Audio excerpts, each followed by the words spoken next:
بسم اللہ الرحمن الرحیم۔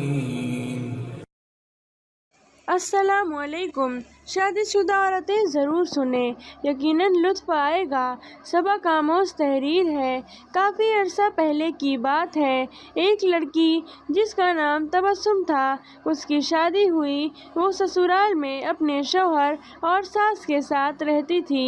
بہت کم وقت میں ہی تبسم کو یہ اندازہ ہو چکا تھا کہ وہ اپنی ساس کے ساتھ نہیں رہ سکتی۔ ان دونوں کی شخصیت بالکل مختلف تھی اور تبسم اپنی ساس کی بہت ساری عادتوں سے پریشان تھی۔ اس کی ساس ہر وقت تبسم پر طنز کرتی رہتی تھی، جو اسے بہت ناگوار گزرتا تھا۔ آہستہ آہستہ دن اور ہفتے گزر رہے تھے، لیکن تبسم اور اس کی ساس کی تکرار ختم نہ ہوئی۔ ان تمام نااتفاقیوں نے گھر کا ماحول بہت خراب کر دیا تھا، جس کی وجہ سے تبسم کا شوہر بہت پریشان ہو رہا تھا۔ آخر کار تبسم نے یہ فیصلہ کیا کہ وہ اپنی ساس کا برا رویہ اور برداشت نہیں کرے گی، اور وہ اب ضرور کچھ نہ کچھ کرے گی۔ تبسم اپنے پاپا کے ایک بہت اچھے دوست احمد انکل کے پاس گئی، جو جڑی بوٹیاں بیچتے تھے۔ تبسم نے انہیں ساری کہانی بتائی اور کہا ان سے کہ وہ اس کو تھوڑا سا زہر دیں تاکہ ہمیشہ کے لیے مسئلہ ختم ہو جائے۔ احمد انکل نے تھوڑی دیر کے لیے کچھ سوچا اور پھر کہا کہ تبسم، میں اس مسئلے کو حل کرنے میں تمہاری مدد کروں گا، لیکن تمہیں ویسا ہی کرنا ہوگا جیسا میں تمہیں کہوں گا۔ تبسم راضی ہو گئی۔ احمد انکل ایک کمرے میں گئے اور تھوڑی دیر بعد اپنے ہاتھ میں کچھ جڑی بوٹیاں لے کر لوٹے۔ انہوں نے تبسم کو کہا کہ تم اپنی ساس کو مارنے کے لیے فوری زہر استعمال نہیں کر سکتی، کیونکہ اس طرح سب تم پر شک کریں گے، اس لیے میں تمہیں یہ جڑی بوٹیاں دے رہا ہوں۔ یہ آہستہ آہستہ ان کے جسم میں زہر پھیلائیں گی۔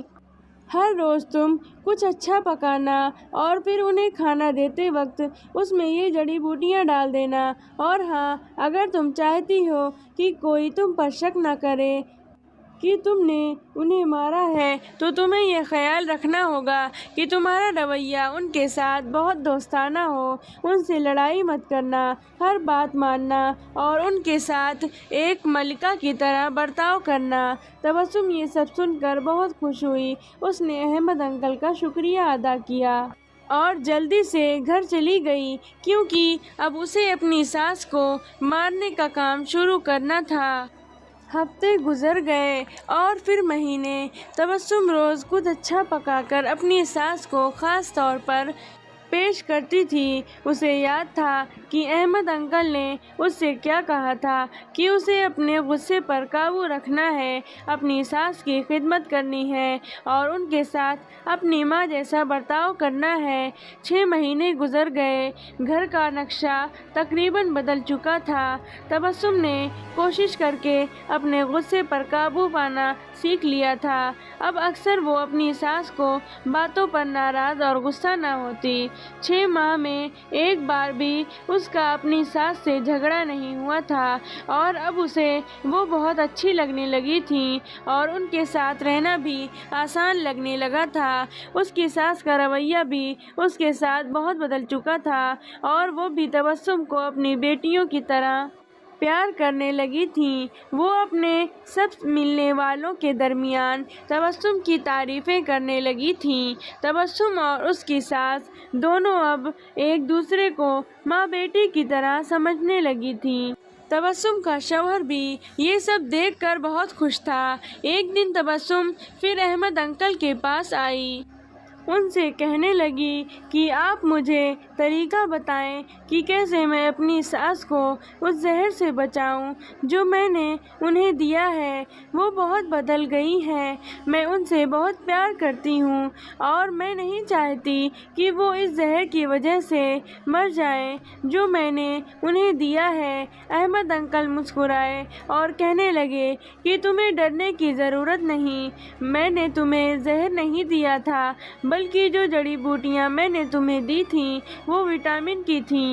تاکہ ان کی صحت بہتر ہو جائے۔ زہر صرف تمہارے دماغ میں اور تمہارے رویے میں تھا، لیکن وہ سب تم نے اپنے پیار سے ختم کر دیا۔ اگر ہم اپنے رویوں، اخلاق اور سوچ کو درست کر لیں تو کئی پریشانیوں، بدگمانیوں اور اپنے آپ پر یا کسی دوسرے پر ظلم و زیادتی کرنے سے بچ سکتے ہیں۔ امید کرتی ہوں کہ آپ لوگوں کو یہ کہانی پسند آئی ہوگی۔ اگر آپ لوگوں کو یہ کہانی پسند آئی ہو تو ہمارے چینل کو سبسکرائب کر کے بیل آئیکن پریس کر لیجئے تاکہ ہماری ہر سبق آموز کہانی آپ تک پہنچتی رہے۔ تب تک کے لیے اپنا خیال رکھیے اور پیار بانٹیے۔ السلام علیکم ورحمۃ اللہ وبرکاتہ۔